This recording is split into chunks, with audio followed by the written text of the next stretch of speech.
Welcome back to the Culture Based Podcast. I'm Dustin. He's Blake. Episode 38, The Speed of the Leader. You feel the need, Blake? Wow. That wasn't it. I was going to say the need for speed. The need for Tweed. For Tweed. Jeff Tweedy. All right. Or like, you mean like the Tweed material? The office quote of the day. Okay. Yeah. It didn't take long. Couple seconds. I'm into it. Well, happy April, everybody. No fooling. Just for realsies. We're so glad that you're here. This is going to be a great episode. Before we get into it, I'll remind you that we're here to help leaders know what they're about, show where they're going, and build scalable teams to help get them there. We would love it if you're listening to this podcast on any audio platform that you would leave a 5-star rating and review. Helps get this content out even further. Yeah, you can follow us on... we also have YouTube. Follow us on YouTube as well.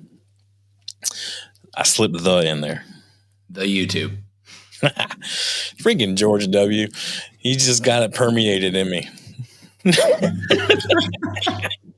Ever since he said the internet's back in the day, I just think it's so funny. Anyway, we are on YouTube, not plural. So we would love for you to also like, subscribe, ring the bell so that you're notified every time we drop new content. Every single week, we're dropping an episode, probably a clip, and maybe even a little fun reel in there as well for you to share with your friends. You can follow us on Instagram, YouTube, LinkedIn, Facebook at The Culture Base, BASE. And if you would like to chat with us, we would love to chat with you. We only want to do it, though, if you want to do it. No pressure. Right? theculturebase.com/strategy. You can hop on our calendars and book yourself a free 30-minute strategy session with us on any of the topics that we cover on this episode or any previous episode or any future episode. Who knows what that'll be? You talk to us and we don't have an episode already on it. You're on the episode. There, I said it. Speaking into existence. I did. So today we're going to talk about speed of the leader.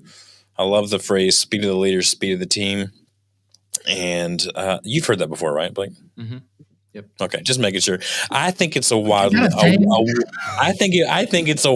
known phrase, but you know how sometimes you think everyone knows a thing and you say it and they're like, I don't know what you're talking about. Yeah. That's what I'm saying here. By the way, coffee, I'm hearing it everywhere now. Are you? Good. Yeah. If you're new to the podcast, Blake always says he's going to have a coffee. He's going to have coffee. He's going to go grab a coffee. He's going to have a coffee. And I love it. It's one of my favorite things about him. And that's a low bar. But that's what I got.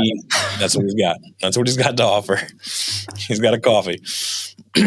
Well, since everyone knows that the speed of the leader, speed of the team, any good leader knows also that the level of passion, drive, and excellence they bring to the table will never be exceeded by their team. So why don't we take time to protect that standard with a little rest?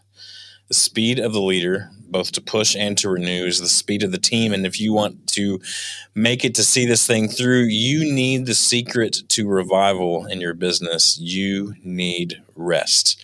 As we were preparing for this episode, Blake, I came across this amazing quote. I bet you can't guess who it's from. Okay, go ahead. Read it first. Okay. Quote. Jesus. Tell me I'm wrong. Fresh off of Easter, he goes, still feeling it. All right. Even though we know we, quote, need a break, too many of us don't take it. We check emails from our bed, for heaven's sake, and work guilty. And working virtually has made it worse. Before, companies could rely on people taking vacations to recharge. Now, companies need to force their people to rest and recover. Some companies are experimenting with total office shutdowns to help their people recharge. More about that later. I hope this becomes standard in business. The health of our people is worth more than any short-term loss of revenue. Man, that's good. That is Mr. Simon Sinek says that. Simone. Got it. Simone. What you got? You got some quotes for us too. Draw some meat. Yeah, well, I think one thing though, before I jump into this, that is like we talk about the speed of the leader, speed of the team. Like it is about the quality and longevity because things can go fast for a second, right? Like even like trebuchet type of launchers can launch something really fast and then it only goes a certain distance and then it slows down because of everything around it. And I feel like that's where so many companies really do hit is we keep telling ourselves speed of the leader, speed of the team. Let's go, let's go, let's go, let's go. And then we look around and nobody else is there because they burnt out or because they've puttered out. And I don't think we even realize that the quality at which we're going, because we're doing things so fast, we don't realize that it's not even a good quality. Like it's become stale. It's nasty coffee breath. Like that's all we've become here is this like nasty coffee breath moving at what we think is fast, but it isn't anymore because we're just trying to do things over and over. And man, I'm reading a good book right now. It's called Toyota Taka, I believe. And it's about processes and stuff. And I love their mentality because what they say about process is even when you figure out the best process, don't trust it.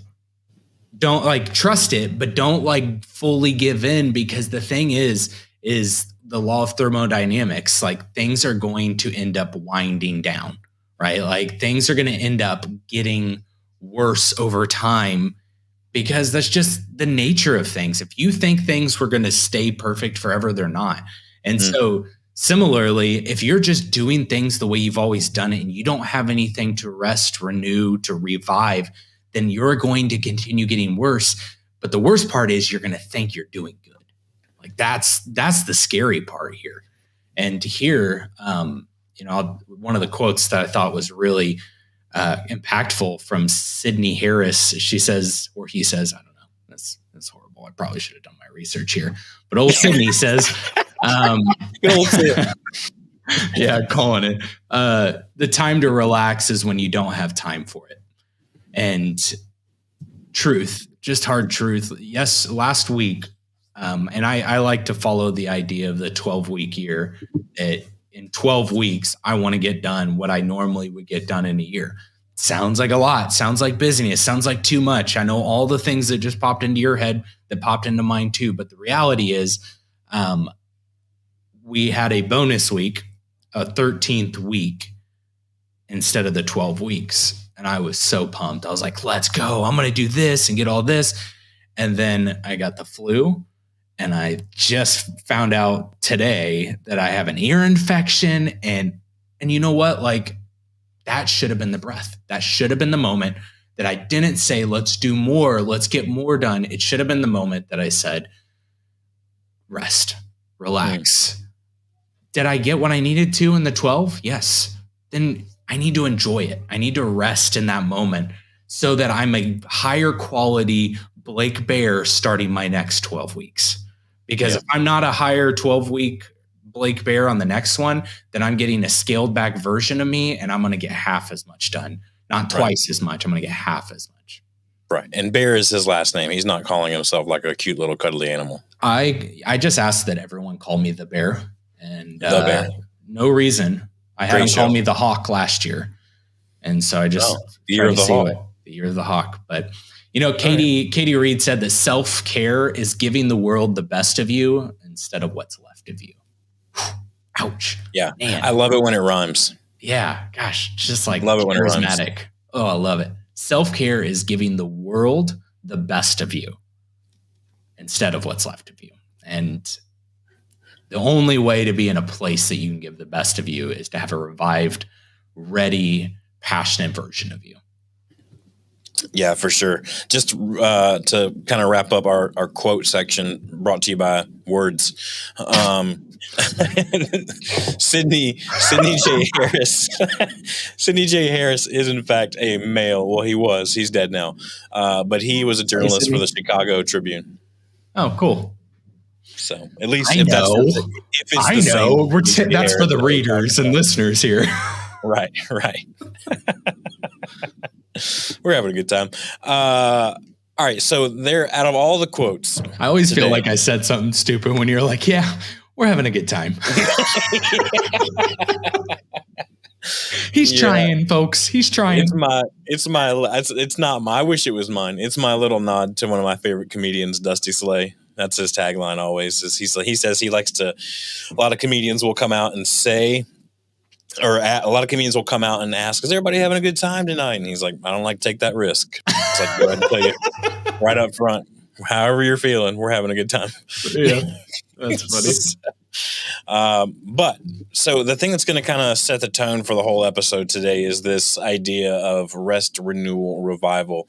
And so we want to just kind of start out with the statement here today that rest alone and renewal together breeds revival in your business. And I think at the surface level, that's what all of us want, right? We want revival in our business. We want fresh ideas. We want fresh creativity. We want fresh clients. We want new money opportunities coming and going throughout the company. But what we don't understand often is that what it takes to get it is not necessarily pushing more. It's this resting alone, renewal together is what's going to breed revival in your business. So let's start with. Can I say real quick on revival? Because there are some words out in the ether like revival that a lot of people have that quick connotation to, or the thought process, or like, oh, revival's that time that they always made us in church do this thing, and they always tried to force us this. And like, okay, revival legitimately just means a reawakening. Okay. So like the idea of breeding revival in your business, no matter what business you run, very similar to what we were talking about earlier with that Toyota Kata book, is it's going to go down at some point. And it's trying to figure out things like Dustin was saying that reawaken your team, that reawaken your soul to continue pushing, renewing ideas of how you're going to come up with something great, how you're going to take on this next quarter, how you're going to hit that goal, how you're going to do whatever. But it's a reawakening of the soul that you already have. Right. So, yeah. Sorry. Yeah. I mean, just if we're going to use it in that church context too, like revival is never something that is man-made. It's never something that comes from a person's effort. Right. They're trying, their pursuit. Revival comes usually, if you look at it from, again, a religious context, it usually comes from when the people are quiet and listening for what's about to happen next. That's good. And so I think what we're getting at today is that this revival thing is something that you can't manifest by your own trying, if that makes sense. Yeah. There's only a certain level. Hopefully, if you've heard this in some of the quotes that we shared in our quotes section, sponsored by Words, is that there's only but so much trying you can do, and so much effort that you can put in to take your business. There's always going to be a ceiling there. Yeah. But the thing that breaks through the ceiling is the thing that goes against the grain. And so that's where we're going to start with rest. Rest, I think, Blake, tends to be a 4-letter word for business owners and leaders, right? Just like you were telling us earlier, you've discovered that we have a bonus week. You're like, instead of using that bonus week to rest, which is what would actually kind of go through the ceiling, right? Instead, you're like, no, I'm going to push. But now you're paying for it, right? Because now you wake up with an ear infection and you had the flu last week and all these different things, right? And so your body was telling you, no, Blake, I know you want to go, but you need to rest. And there's a difference between want and need. And I really think that's at the heart, Blake, of our topic today is what do we want in our business versus what do we need in our business. And I think if we can put just like anything else, right, in our finances, in our marriages, in our relationships, if you put the needs before the wants come. Right? We see that in every aspect of life. Why would it be any different here?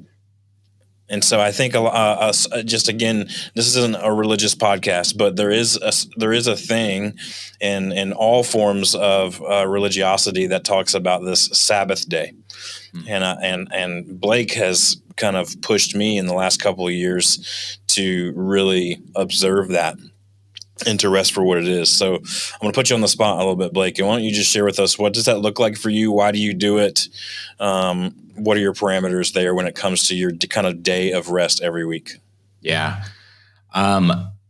We, as a family, we look at our week ahead and then we say, what day is realistic, right? Because I think there is something to it being the same day every week, but I also know that there's a reality that doesn't always work.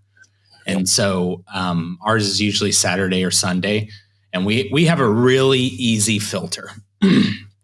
If it's not worshipful or enjoyable, we don't do it. That's it. That's our filter.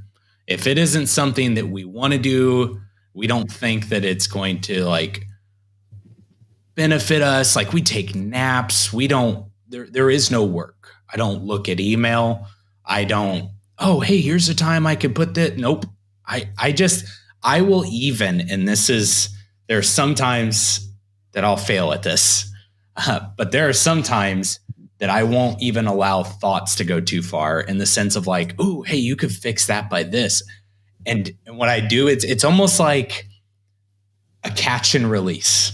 And it's so hard because I'm like, no, but I think this could do it if I take this. And instead with that thought, you grab it and you let it go. I think it comes back stronger. Or it wasn't good enough to stay there in the first place. And I think that if your idea is so thin that you can't remember it the next day, then it probably wasn't thick enough to do what it needed to be a foundational element, So, what's his name? I think it was Einstein who said that all ideas are in the air, essentially. Like they're all swimming around. You're going to experience these things. And yes, we'll talk later about the idea of grabbing a hold of those thoughts. But there's a time that I think part of the sacrifice in rest is just catching and releasing and just being okay that it'll come back, right? It'll come back. But yeah, and I think too, the practice there is if you're not okay, maybe you don't have as strong of faith as Blake does, where he's willing to just let the ideas go. It's just maybe you just jot it down on your phone or you write it down on a field notes and you leave it and you walk away from it.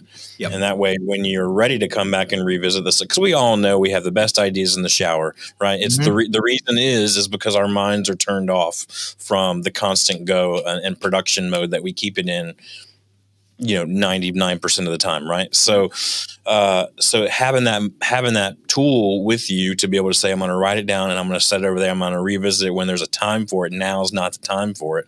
That discipline and that practice, I think, can pay off huge dividends. Is there anything else in this rest alone portion that you want to talk about, Blake, before we move on? Yeah. So I want to talk about the biggest lie in the world. Ooh. Scandalous. Oh man, I was trying to find something else, but I think this is it. I think we think that the biggest lie in the world is that you think your thinking brain is stronger than your not thinking brain. That you think your conscious brain and your ability to like come up with solutions, and you think that that's better than your subconscious brain. That is the biggest lie. If that were true and someone threw a baseball and someone yelled, "Look out," and you turned and had to use your conscious brain to let that whole thing process, you would be hitting the eye before anything else even happened with your conscious brain. Your subconscious brain is 10 times more powerful than your conscious brain. But your conscious brain is what you use to try to make things happen and to work. And the thing about the Sabbath and about rest is it engages your subconscious brain to do what it does best. And that's 10 times better than what your conscious brain can do. And I know this is maybe voodoo for you, and that's okay. But I would maybe entertain the idea of looking into some voodoo, because I think that your subconscious brain has all the answers and can piece things together so much quicker at split nanoseconds even with your business when you're not even thinking about your business. Okay. So we got to have these get alone days to do this kind of thing. I will once a quarter. We'll talk about renewal days, but I also try to have what I have is just these get alone days to be alone with my thoughts, just to be alone with any of the subconscious stuff and to let it have a heyday. Okay. It's great to do that on the Sabbath, but I think there are some times when your purpose is just to be by yourself. And Sabbath doesn't necessarily mean be completely by yourself. It can be with family and stuff like that. But I think, it was Blaise Pascal who said that all of humanity's problems stem from man's inability to sit quietly in a room alone. All of humanity's problems stem from man's inability to sit quietly in a room alone, which would mean that all man's solutions are by sitting in that room alone. Okay, so this is why I think it's really powerful and important for you to find a moment just to get away. Start small. Go get away for an hour and just sit in a room quietly. And don't make it perfect. Give yourself permission to not have it be perfect, because you're going to be like, oh, I need candles. I need a lot of candles. And then you're going to put candles everywhere and you're going to be like, I don't like the scent of that one. I'm going to move it out. Okay. I forgot pins. I need pins right now. How am I going to have the genius of me if I don't have pins?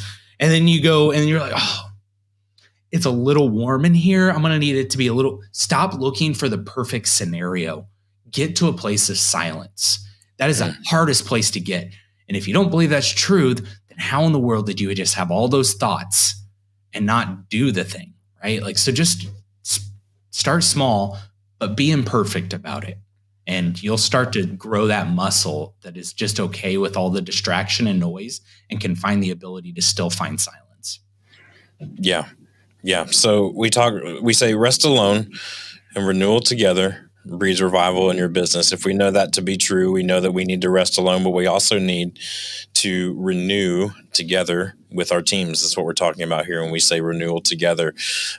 So we've talked a lot about some of these things on previous episodes and little bits and pieces, but we want to just kind of spend a moment here before we get down, before we move on to what this whole thing breeds, right? And I know Blake's going to talk a little bit about some intentional days that him and his team have, but I'll say too, just the two things that come to mind for me when we talk about renewing together is renewal days, or what I call creative fuel days. And I think this is really good for your team. Yeah, we talk a lot about in culture to be able to kind of go out and have fun with your team, and that's great.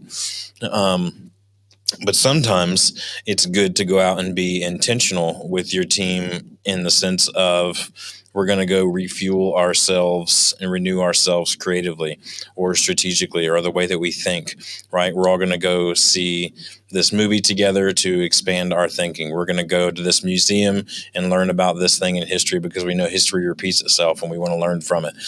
There's so many different ways that you can do this together as a team instead of it just being like, let's have a cornhole tournament. That's great. But that's not kind of what these days are for. These days are meant specifically for you to, renew your minds together and to renew your thought processes together, and to build up your tanks so that when you're in the meeting or you're on the floor and you need that quick hit of thought, you have it, your tank is full and it's ready to draw from. Yeah, that's really good. Obviously we'll do our quarterly outings or oil changes, what we call them. But I really like that. In fact, even just to go get creative, and we've had a couple of those things quarterly. Some of our things we've done it was really cool. This some kind of painting. Okay. And you take all these paints and stuff, and then you take these torches and you light them on fire, and you just get to do all these fun, cool things that just challenge your brain in a different way. But I love the idea of going to a movie or doing something like that just to engage a different part of the brain. And I think one of the scariest things for a team is to have a team that doesn't believe they're creative because they can't draw or can't paint or can't, we define art and define creativity. And I'll tell you right now, hands down, nobody has had more of a hand and effect in my creativity than Dustin Pede right here.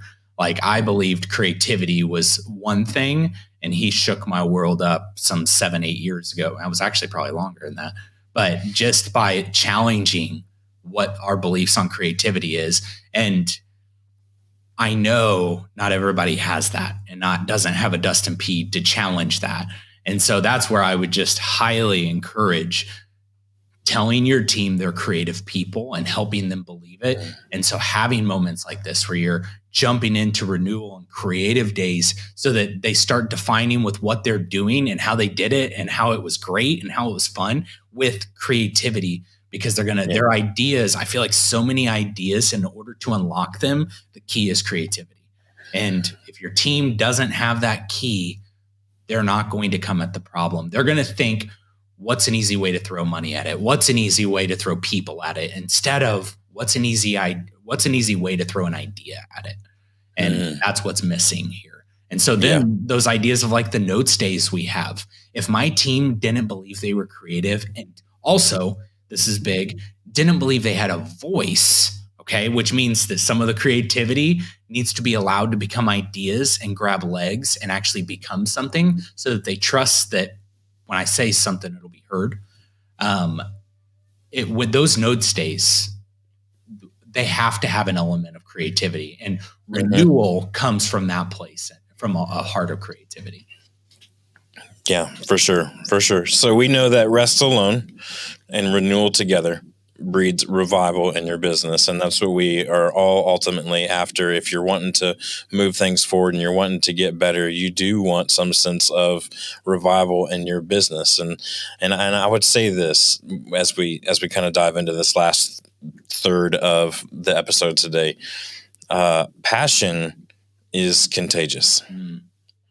Passion is contagious. You know it when you're in the room with somebody. Blake has always been one of those type of people for me where, like, just by being around him, his passion for being his best self is contagious. And that's one of the reasons I love hanging around him. And it makes me want to be a better person, makes me want to be a better leader, a better business owner. And so don't you want that same thing said and felt of you in your own business? And sustained passion, no matter how in love with it we are, no matter how in love with the industry we are, no matter how in love with the business we are, no matter how in love with the people we are, and fill in the blank with whatever that really gets you out of the bed in the morning, no matter how much of that we have, sustained passion only comes with rest and renewal. And so if you're looking at today as an equation, in order to get to the end product of revival in your business, we have to add, or as Blake likes to use, a multiplier, the rest alone and renewal together. We have to add those or multiply those together in order to get revival in our business. And without those two things, it will not get better. Period. I can promise you that. I can guarantee that. I can bet you on that. However you want to do it, that is 100% total truth. The totality, or this can totally revive your team and ultimately revive your business if you're willing to commit to what resting alone looks like for you and your team, and what renewal together looks like. Yeah. And what is the revival we're looking for? Is it people being excited? Is it a revival of ideas for old problems? Is it solutions for new things that are coming down the line? That's what you got to think about is, does my team feel really stale, really tired, really burnt out? Then I would think, let's find life. We need to find life. Like, before you're a leader, you're working on you a lot.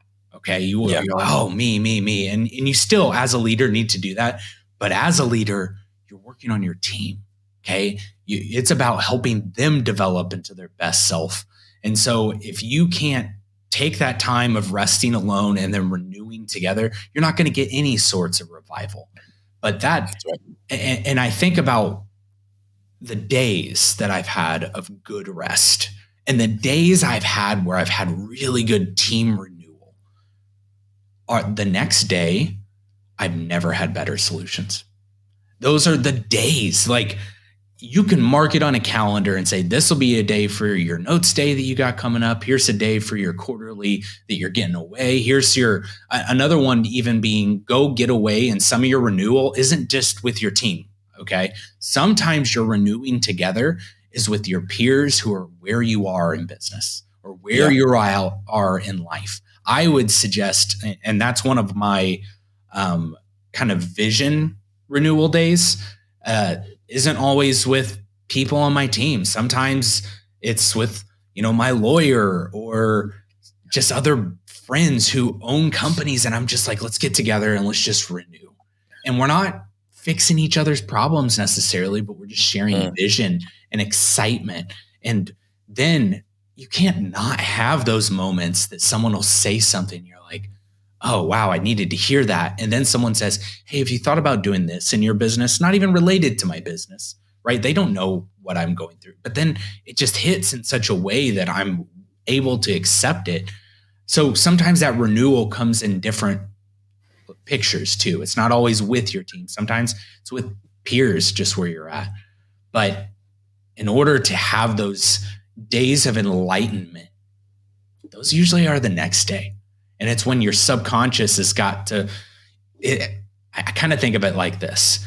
The subconscious is like the most powerful animal in your zoo. It is. It's just the most powerful animal in your zoo that you let out the least. But you got to let it out. You've got to let that animal get out and start to stretch its legs, because otherwise that thing, that ferocious lion that helps you start your business and start doing all the things that you're doing and go to the next level and scale past a certain point, if you keep that in a cage, I don't care that it's a lion, it's going to die. It's going to become decrepit. It's going to atrophy. And so you've got to let that, yes, rest, but you've got to let the subconscious, which is the animal, you've got to let it work, which is by resting. And I know it sounds contrary. I know it sounds like opposite, but like the only way to get this is to have an investment of sacrifice, right? So like the true return of what you want in your business requires an investment of sacrifice. And you think that it's like, okay, well, what do I have to pay? No. What you have to pay is in your most valuable commodity, which is your time. You have to pay in your time. So give it and move forward. Okay. Give your time to future you and invest it in sacrifice by not doing, and allow the rest to kind of come our way. Yeah, I love it. Let's wrap this up by talking about some next steps for those listening to this who go, okay, well, what do I do next? I think a very simple kind of first step, it may be a bold first step, but I think a simple first step is for you to schedule a team-wide rest or renewal day sometime in the next 30 days. I say next 30 days because if you push it out longer than that, you're going to forget the purpose of why you're doing this. You're going to disconnect from the reason behind it. And so get it on the calendar ASAP, first thing today, tomorrow, whenever you're listening to this. Go ahead and get that rest or renewal day for the whole team on the calendar. Would you add anything to that, Blake? No, I think that's really good. I think kind of delving into the creative things too, just figuring a way to help engage your team being creative, speak life into their creativity. There you go. That's a good word. Well, if you'd like help with strategizing any of that stuff with these rests, renewals, anything like that to help revive your business, we'd love to chat with you. You can find us at theculturebase.com. You can click on the strategy button there, hop on our calendar, and we will chat with you about that and work with you together on that. Next week, episode 39, we're going to talk about the ultimate culture test. I'm just going to leave it there. The ultimate culture test next week on the Culture Base podcast. We'll talk to you then.